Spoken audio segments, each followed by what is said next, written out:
Manchester City have just one win out of their last six Premier League games and currently sit fourth position in the table. Today, we debate, are Man City losing their dominance and their grip on the Premier League title? Roll the intro.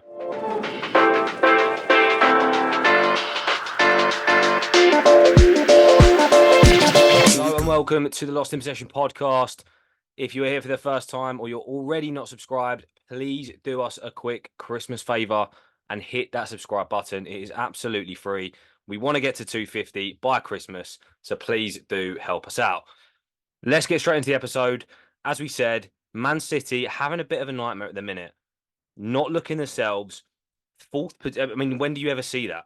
You don't see Man City for the last few years in fourth position in the league. We'll start with this weekend. A 2-2 draw with Palace from 2-0 up at home, looking dominant. Jamie, what happened with the Palace game? We'll start with the Palace game only. What the hell happened? Well, if you asked me at 75 minutes, I would have said this game is dead rubber. It's done.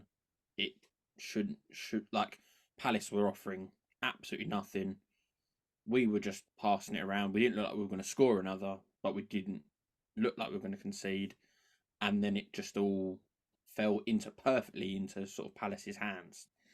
They had their one attack, got a goal which we probably could have defended better. And then that's exactly what they wanted. You could tell during the game when we went 1-0 up, which I think is a credit to Palace. They didn't panic. They went, one goal's fine. Let's just keep how we are playing. 6 at the back, 4 in front. And we're going to just keep this scoreline as it is. And then later on in the game, we're going to get a chance and put it away. That was the game plan that happened. And unfortunately, we fell right into it. We got the 2 goals. Then, like I said, they had their one attack, got their goal, and then they just sat back again. They were like, right, for the next sort of 5 minutes, we'll let them have the ball, and then we'll start creeping a bit more forward and forward. And you could see them sort of like from when they scored, they were literally on their box. That in a straight line there. It was a perfect, easy line for them. And then they started creeping up. And we just fell for it really. And then it was a stupid way to concede was the penalty, where literally like 2 seconds before they were claiming another penalty. It wouldn't have been one, but then that it was clear as day. That's just a Stonewall penalty, and you throw it away, and it's just weird how it can change so quickly. Because the narrative would have been City are very close to the top of the league, not been perfect. It's perfectly fine, and we're going to have a nice little tournament for the Club World Cup.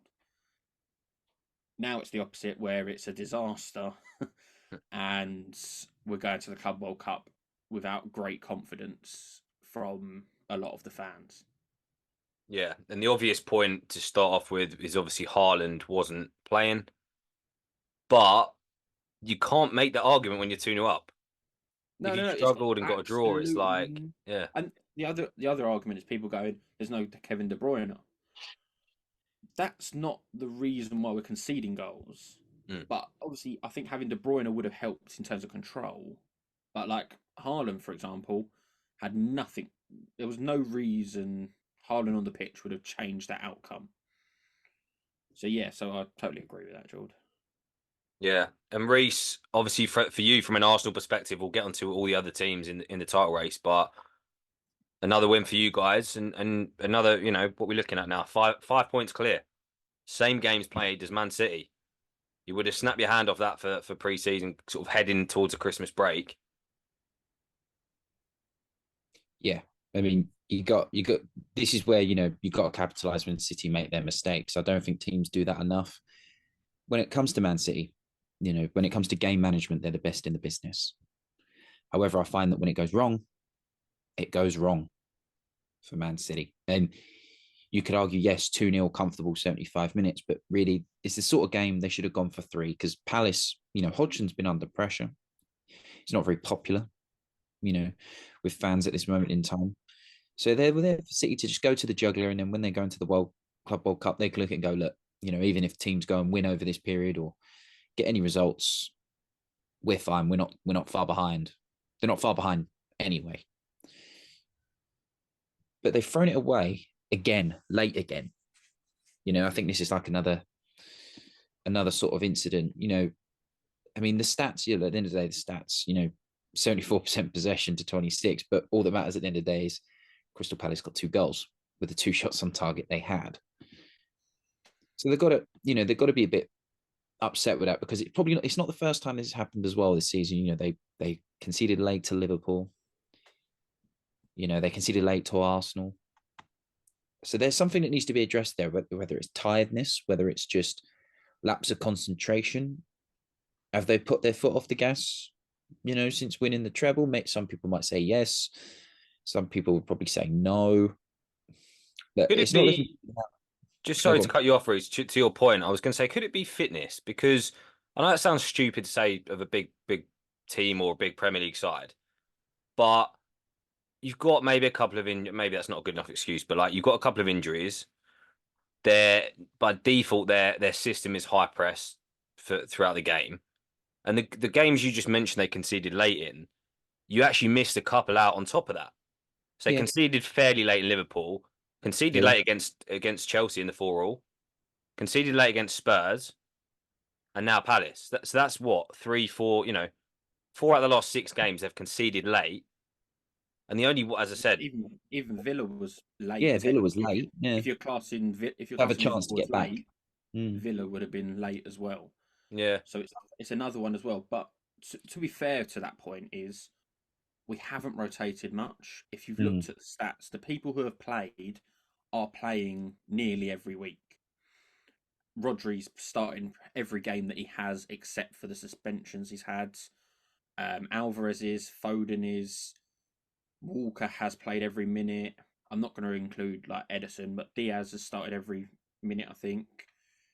There's very little rotation, and I think some parts is due to injury, but some parts is the fact that we have a small squad, and that's something Pep wants, because I think in Pep's case, is like it's harder to keep a bigger squad happy, and I think you've probably seen that at Chelsea, Jordan, with having 40 odd players or whatever you had at one point. You can't keep everyone happy, and having good morale does help massively. You can't have 2 or 3 people moaning constantly. You need them all playing, but and then with some of the injuries, like we haven't had a big injury crisis. We're having little ones here and there. So it's like De Bruyne is out. That's fine. Ignore that one. But Stones has been out, come back for a few games, got out again. Then you've got Kovacic, Nunes, both getting just little injuries here and there. So it's not like we're having massive injury crisis, but it's like they're all constantly happening, so no one can find their rhythm. So then most players are playing pretty much every week. So fitness could be something to do with it. But really where I see it going wrong, and I'm going to just say this before anything, I don't know better than Pep. I'm never going to claim that or anything like that. But watching tactically defensive sort of minded, the Palace game was something you were just like, what went wrong wasn't what I was seeing. But if you looked at 2-1, 87th minute, Gvardiol was in the same line as Foden, Bernardo Silva, and Alvarez. He's our left back, and Jack Grealish was more in the left back position than Gvardiol. And I was just like, I just didn't understand it. If it was 2-0, you're going for another goal, fine. Earlier on in the game, it's fine. But at that time, just put him back, say, you're not going forward, we're keeping this win. It's just things like that. And so that was something that annoyed me. I think against Chelsea, we just looked so open in the middle when we played you. It was literally Rodri versus whoever you had in your midfield, whether it's Gallagher, Fernandez, whoever you had on that game. We just let Rodri defend against 3, and it's different ones that happen at different points that are, I think, costing us in these games where we've won in the last 6 Premier League games. And that win was Luton, where again you weren't convincing at all. No, but they probably weren't expected to be. But But Jamie's right. Like Gvardiol really shouldn't be that high up on the pitch, should he? You But know, it definitely was that's a tactic, if that makes sense. It wasn't him being going gun ho himself. That was definitely a tactic by Pep. yeah. I think there must be elements. Disrespect's not the right word, but maybe overconfidence or over arrogance in some ways. Because I think when you look at particularly a Roy Hodgson team, you think you're going to beat them, you should beat them. But I think with Crystal Palace is they've got Elise, they've got Eze, they've got two players there who I think can turn anyone over at any day of the week. Imagine them, if they played at a better side, someone that played to their strengths, they'd be flying. But they're doing very well anyway this season. But there could have been that element there, that little bit of dish. I don't think a team like Bournemouth would have done it. I don't think Luton would have done it at the Etihad. I don't think they would have caught that late goal. And I think, if anything, it's an opportunity to wake City up a bit. At the end of the day, look, City turn it on when it matters, just like Man United did. City, if you look at their record, they do tend to throw away points against these sorts of teams so I don't think they're going to be particularly worried. But I do think, the tactics were a bit off, and I do think there's elements of tiredness, and the benefit is just right. The downside of a small squad means that if he takes off a winger, he brings, say, is it Mitchell? Did he play? He played in the week, didn't he, Mitchell? I think that was his name. What The young for City? Yeah, City. Hamilton. Hamilton. That's the one. Yeah, don't know why it's only because Mitchell. Mitchell was playing for their Palace, so that's why. That's where I've got confused. So Hamilton, for example, he's not going to change anything for City at this moment in time, is he? No. And the big problem with that is they're probably going to have to address this at the moment. I know it means that you could hamper his development, but you have to take that off. The best teams can take a player off and bring a player on who's going to deliver. Would you think on that basis, would we see City now not panic, but are they going to dip into the January window?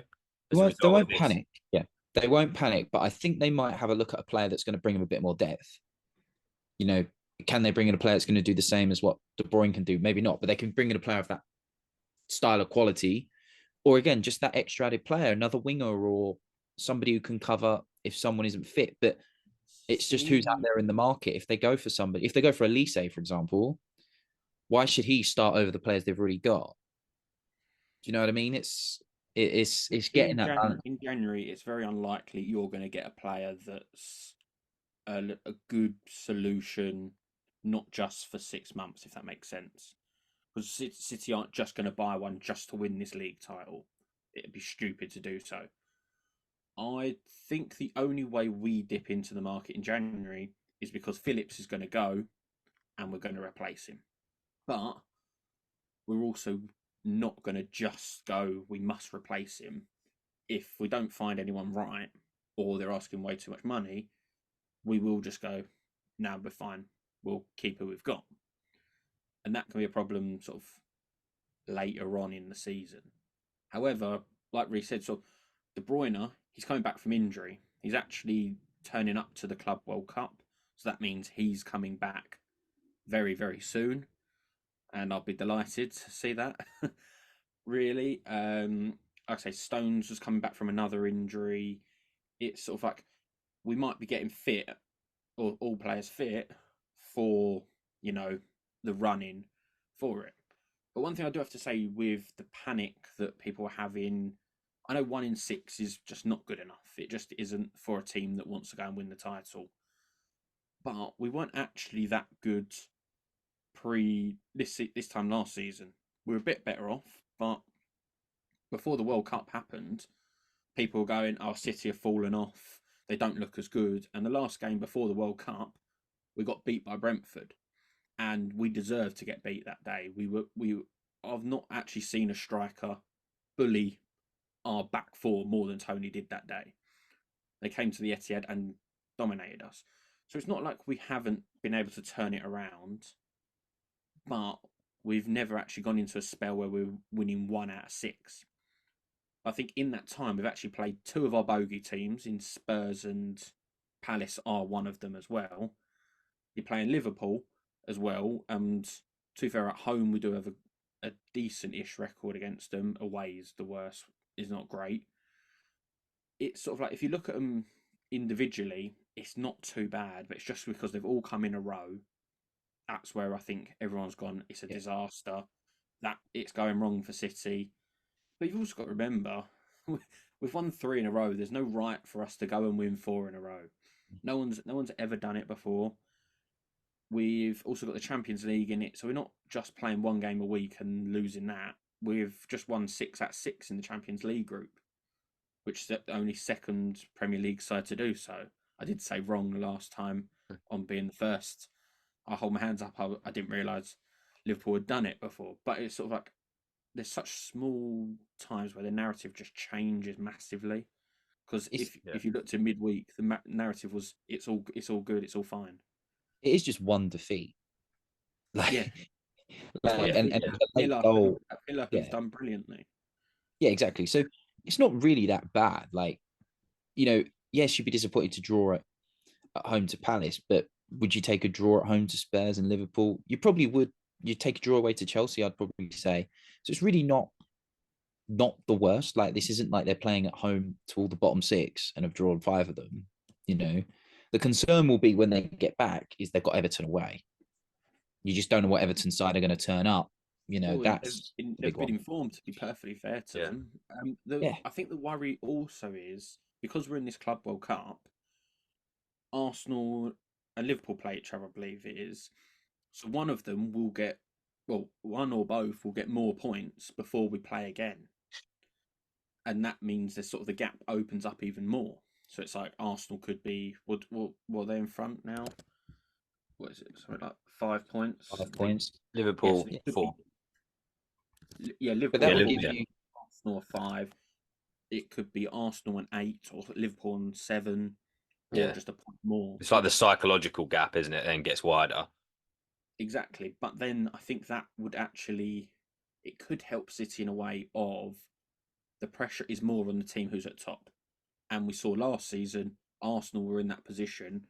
I think you were 8 points clear or 7 points clear at one point last season, and it got turned around. Okay, we did have 2 games against you at that point, but it's still something that the pressure could be on the other teams more so than City, even though everyone's predictions will go City are going to win the league, if that makes sense, from the start of the season. But also, like I said, it's important at the time you play teams as well. Like, you'll have a game in hand over teams, which will probably come in handy. I know it'll be Brentford, but they're not massively great themselves. Again, you don't know what Brentford team are going to turn up. But you look at even like towards the end of the season, you'd fancy yourselves in the last 3 games easy. It's at home to Wolves, away to Fulham, and at home to West Ham. I doubt any 3 of those teams will have anything to be worrying about or even thinking about. So, sorted. Tottenham away might be a bit of a sticky one, whatever Tottenham situation. We've got to score there. Forget about getting points. It's just scoring. And even Forest away might be a tricky one, depending on what their situation is. But they've got a favourable run. That's when they're going to turn on the style. They'll beat Villa at home. They'll beat Arsenal at home. Liverpool away might be a bit dodgy in March, but when it gets to April, that's a favourable run of games. Like, that's when it's going to matter. They can afford to drop points now, whereas Arsenal can't afford to drop points now. That's the difference. We have to bag the points while we can, because we're not good enough to sustain it. Whereas City can do it now. It's very similar to Ferguson's United. They do it when it matters. Yeah, I don't think you even need to look that far ahead, to be honest, on the fixtures. Like, City on their day at their best, it doesn't matter. The fixtures doesn't matter, really. Like, they just need to get there. Like, they need to be within the mix. And I guess I've got a bit of both arguments on this. It's like, on the positive, like, the reality is you are only 5 points off the top. So if you said that, you wouldn't. It's not panic stations, is it? You're 5 points off, halfway through, just under halfway through the season. It's not terrible. However, the issue though on the flip side is that you're not just looking at an young Arsenal side who kind of everyone does think are going to bottle it. You've now got a young Arsenal side who have been there, almost done it, and arguably are going and improving. Then you've got Liverpool who have been there and done it. And now you've got, Villa in the mix, kind of got Spurs in the mix because they're still 1 point behind. So now you're potentially relying on 3 teams bottling it. So that's why it does feel this season. I said it last week on the Villa pod. it does feel a bit of a weird season. We could have one of the most dramatic title races in Premier League history, and you'd back City in a 50-50 race against pretty well anyone at this point still. But when you throw in 2-3 teams, I think you got to I be a think little bit nervous.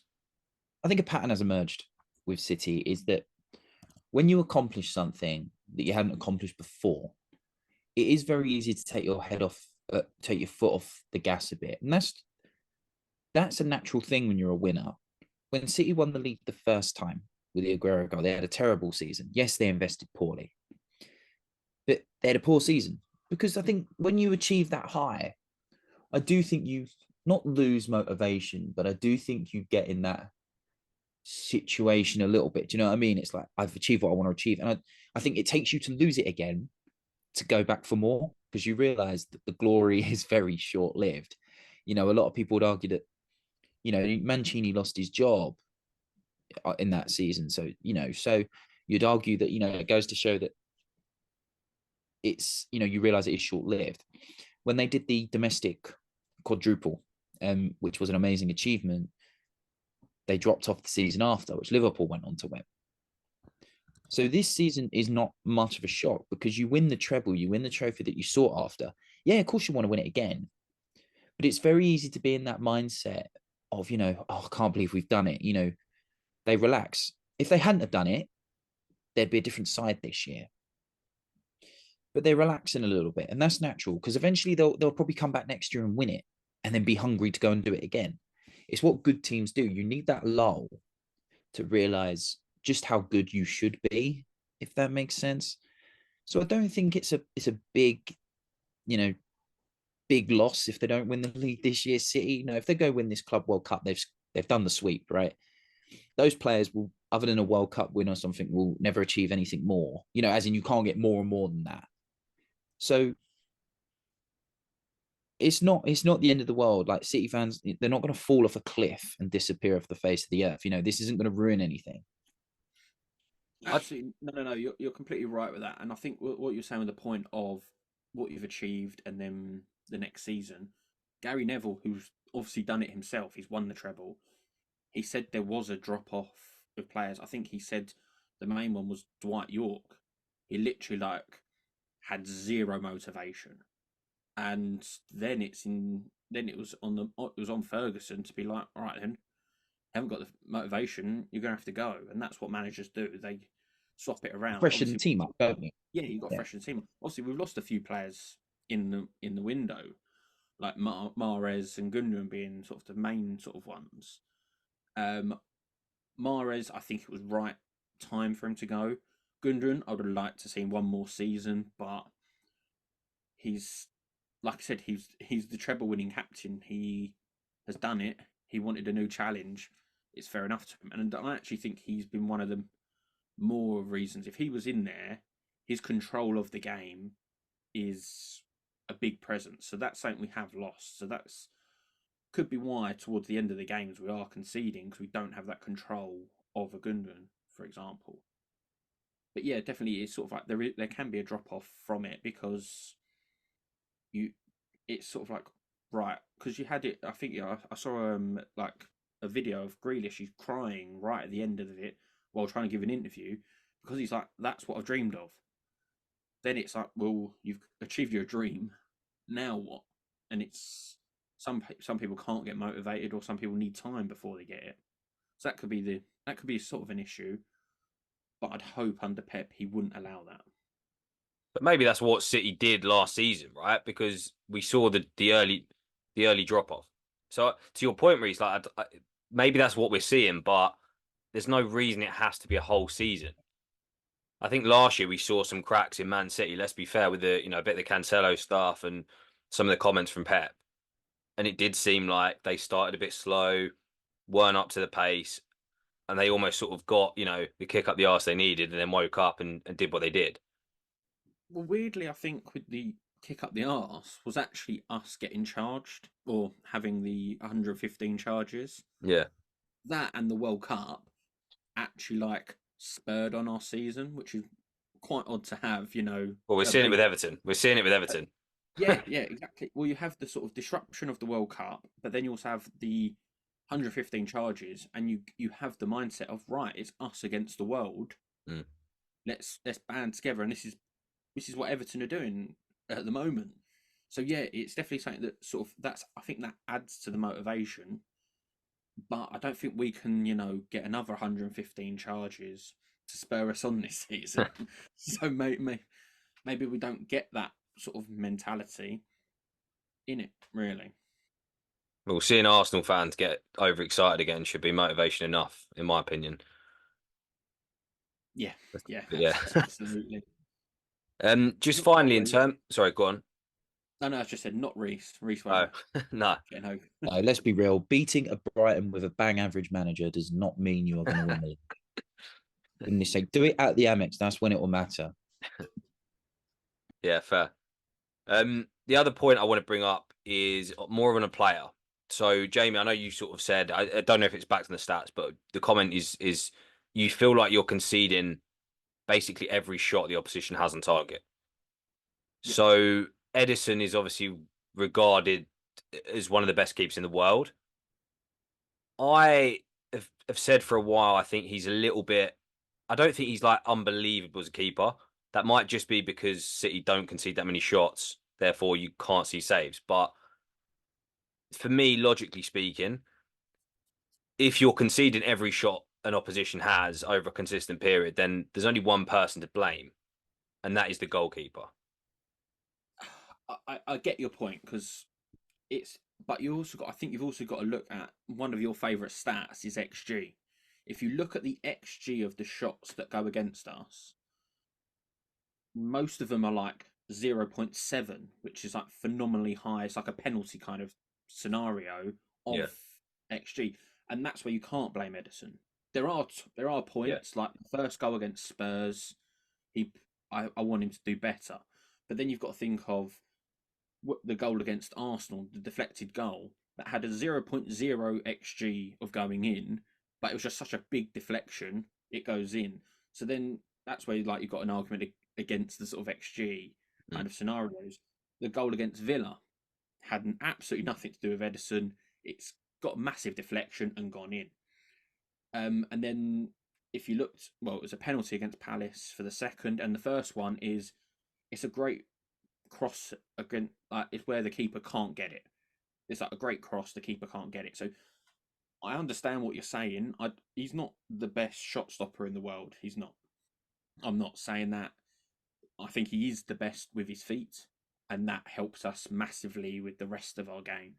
So that's why I think he is at one of the top, not the top, but up there. Anyway, and I don't think it is to blame. It's more, I think, because actually, if a good example was against Chelsea, if you looked at your goals, I was like defensive. I think the header wasn't his fault. Wasn't his fault. It was I think it was Rodri losing his man. You had Gavardal made a mistake for it. You had Diaz conceding a penalty. So it's like he's conceded 4 against Chelsea, and I don't think I would have blamed him for any of the 4. yeah, Against Spurs, I said the first one. The other 2, I don't think anything to do with him. Palace 2 conceded, nothing to do with him. So I think it'd be a bit harsh to blame Edison, but I also understand sometimes the keeper needs to make a big save, and he does. I don't think he gets the chance to be perfectly honest, because I think if you looked at xG conceded for this season, I think if you exclude penalties on it, we would be the best. But we haven't got the best defensive record, where I think it's Arsenal and Liverpool have, and that's because teams are converting the chances. And yeah, I just think it'd be harsh to blame Edison when I think you got to stop them chances being created yeah, before it gets to him. yeah. No, that's fair enough. I thought it was an interesting debate because it's not like he's bringing it's not like he's doing what Onana's been doing and letting shots through his legs and stuff. So it's like it feels harsh to blame him, but then you know, is it the defense or is it the keeper? Yeah, Um, no. I think it's fair to bring up because I think for most people outside in, you're seeing 4 against Chelsea, 3 against Spurs, 2 against Palace. it doesn't look good. Well, before we wrap things up, I think we should probably end on a revised Premier League prediction. For obviously, it's an episode for Man City, so let's predict where we think Man City will end up. So pre-season, I believe, if I'm not mistaken, I said they'd win the league. Jamie said they'd win the league, and Reece said come second. Is that right? Cool. Yeah. Let's go round now and see if we're going to change our minds. I'll start. Despite everything I've just said, I still would, if I had to put money on it, probably still would back Man City. Just purely for the reason that it is only 5 points. Maybe the Villas, Arsenal.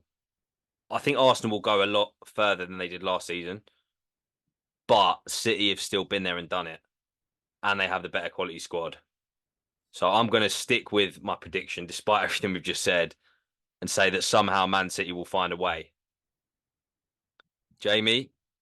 I'm probably not. I'm not as confident as I was at the start of the season. I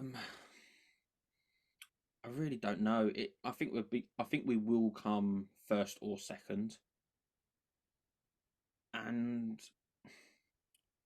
I'm actually more worried about Liverpool than Arsenal. But one thing that is a plus for City is the African Cup of Nations coming up. So that's Salah out for a little bit as well, and he is massive for them. And we don't have anyone in it. I'm still going to go with us winning the league, but it's going to be like a final day win, if that makes sense. You got to win it on the final day.